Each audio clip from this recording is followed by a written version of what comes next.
আসসালামু আলাইকুম। সমস্ত প্রশংসা মহান আল্লাহ তাআলার জন্য। প্রিয় দর্শকবৃন্দ, আজ আমরা এমন একটি বিষয় নিয়ে আলোচনা করব যার কথা মনে পড়লে একজন মুমিনের হৃদয় কেঁপে ওঠে, চোখে অশ্রু চলে আসে এবং মানুষ গুনাহ থেকে ফিরে আসার প্রেরণা পায়। আর সেই বিষয়টি হল জাহান্নামের ভয়াবহতা।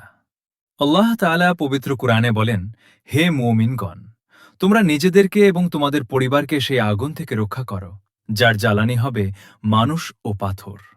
সূরা আত-তাহরিম আয়াত ৬।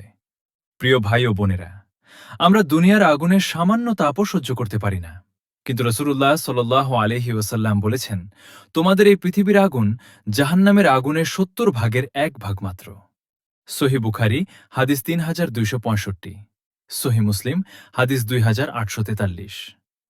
একবার চিন্তা করুন, যে আগুনের সামান্য ছোঁয়ায় আমাদের শরীর পুড়ে যায়, সেই আগুনের চেয়ে ৭০ গুণ বেশি ভয়ঙ্কর আগুনের শাস্তি কেমন হবে? আল্লাহ তাআলা বলেন, যখনই তাদের চামড়া পুড়ে যাবে, তখনই আমি তা পরিবর্তন করে নতুন চামড়া সৃষ্টি করব, যাতে তারা শাস্তি আস্বাদন করতে থাকে। সূরা আন-নিসা আয়াত ৫৬। সুবহানাল্লাহ।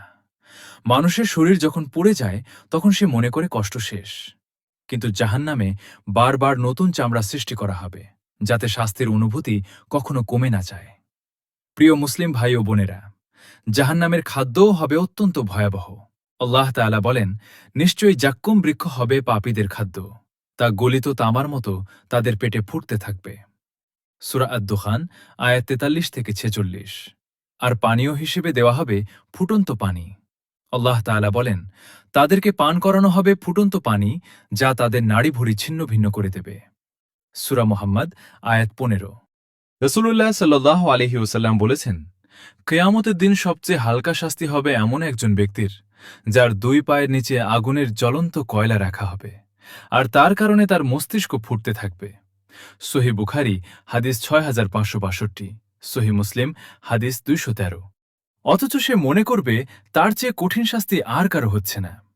প্রিয় দর্শক, আজ আমরা গুনাহকে ছোট মনে করি, নামাজকে অবহেলা করি, হারাম কাজে লিপ্ত হই, কিন্তু আমরা কি কখনো ভেবে দেখেছি, যদি আল্লাহর সামনে দাঁড়িয়ে আমাদেরকে জাহান্নামের শাস্তির মুখোমুখি হতে হয়, তখন আমাদের অবস্থা কি হবে?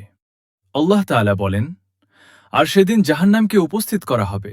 সেদিন মানুষ উপদেশ গ্রহণ করবে, কিন্তু তখন উপদেশ তার কোনো উপকারে আসবে না। সূরা আল ফাজর আয়াত ২৩। তাই আসুন আমরা আন্তরিকভাবে তওবা করি, ৫ ওয়াক্ত সালাত প্রতিষ্ঠা করি, কুরআন তিলাওয়াত করি, মা বাবার হক আদায় করি, মানুষের প্রতি জুলুম করা থেকে বিরত থাকি এবং সর্বদা আল্লাহর কাছে জাহান্নাম থেকে মুক্তি চাই।